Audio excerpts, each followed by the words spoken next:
There is one more game to be played, at the very least, in this series, and it'll be on the home court Wednesday, AEST, when Houston will be in a celebratory mood.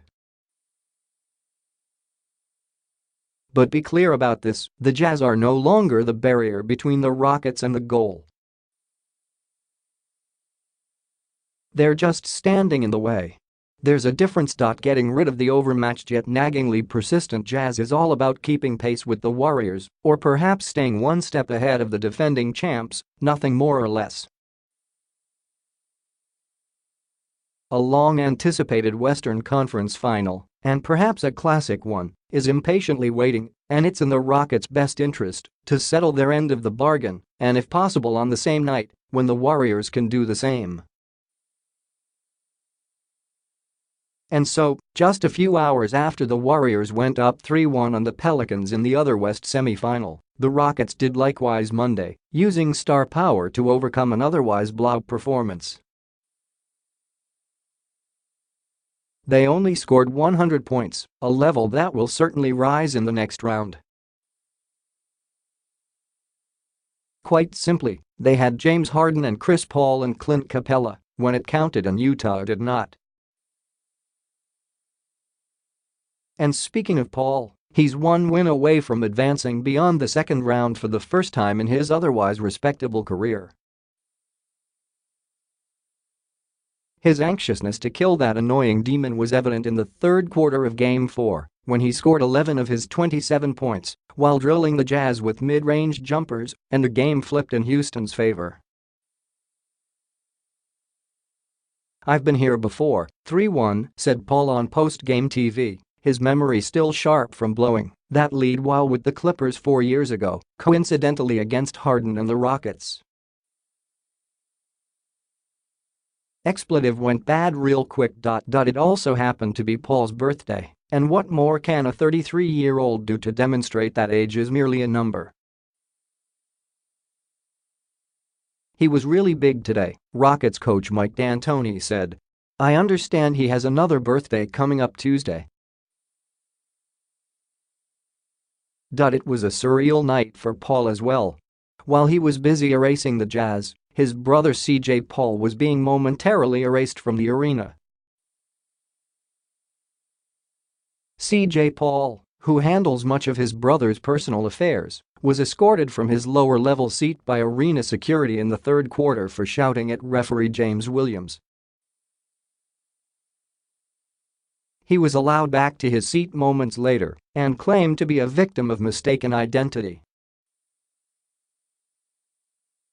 "They thought I said something that shouldn't be printed," said CJ, right after he took a post-game phone call from Kiki Van Duyg, the NBA's executive vice president of basketball operations.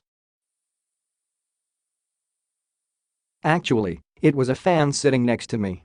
I addressed the fan who said it. I told security what happened. After they let me back in, the security guy said, by the way, James said it was definitely you that said that. He didn't see you, but he heard you." "What, you mean out of 20,000 people? What's crazy is James reffed me when I was in college." CJ Paul, who has never missed any of his brother's playoff games, didn't miss much during his brief departure in this one either. The Rockets stayed in control, save for some teases by the Jazz, and this is where they stand, right on the cusp, right with the Warriors suddenly swelling in their windshield. Remember, the Rockets built their team and their season around overcoming the Warriors. The Jazz never came up in conversation. That's why they added Paul last summer, and why Harden tweaked his isolation-dominant game to accommodate Paul, and why the rise of Capella is raising the possibility of Houston bringing a new Big Three in Golden State's direction. That Houston won another game despite a toned-down offense and a vanishing three-point shot. They made just 26% Monday, and in the last 3 games are at 29%, is either an impressive or troublesome trend depending on your hot take. D'Antoni is playing up the former. "We haven't shot well the whole series," he said. But there's all different ways to win. We're not strictly a jump shooting team. Chris has got the mid-range. James gets to the hold. You've got Clint down there. We've got a lot of other stuff we can go to. The whole plan was to get that, so we wouldn't be a one-dimensional team. We'll get to 100, D'Antoni added. Anyway, if we do our part defensively, we have a real good shot to win. Against the Jazz, does it really matter? Utah arrived this far on hard work and solid coaching and an otherworldly rookie, but those teams don't travel deeper than this in the playoffs. Their lack of star appeal is flaring up and gradually costing them right now. They started a rookie, a guy cut by the Clippers, an undrafted free agent, a Celtics cast-off and a center who can't shoot. Also, Derek Favors isn't 100% and Ricky Rubio missed his third straight game with a bad hamstring. Then, in the third quarter, Dante Exum grabbed his hamstring and was done for the night, perhaps for the series. They're playing with house money after losing their franchise guy, Gordon Hayward, to free agency last summer. They won 48 games, had winning streaks of 11, 9, and 6 after January 22, grab the no. 5 seed and probably sent Paul George plotting an exit strategy from Oklahoma City after beating the Thunder in the first round. Then they stole a game from the number 1 seed in the West, in Houston no less. What's not to like? And yet, reality is settling in Utah like the famous bronze sunsets in the Wasatch Valley. Joe Ingles shocked the Rockets with 27 points in the Game 2 win. He totaled 21 points the next two. Exum was a national talking point for 48 hours after becoming a Harden stopper in Game 2, but his 15 minutes quickly evaporated, and now he has the sore hammy. Mitchell had one insane quarter when the series shifted to Utah, his 13 points in the third quarter Monday. Otherwise, not much else. Their plight was cruelly spelled out in a few sequences in Game 4. Mitchell stripped Harden and drove for a layup but couldn't convert. Ingles broke Capella's ankles on a step-back jumper but missed the three.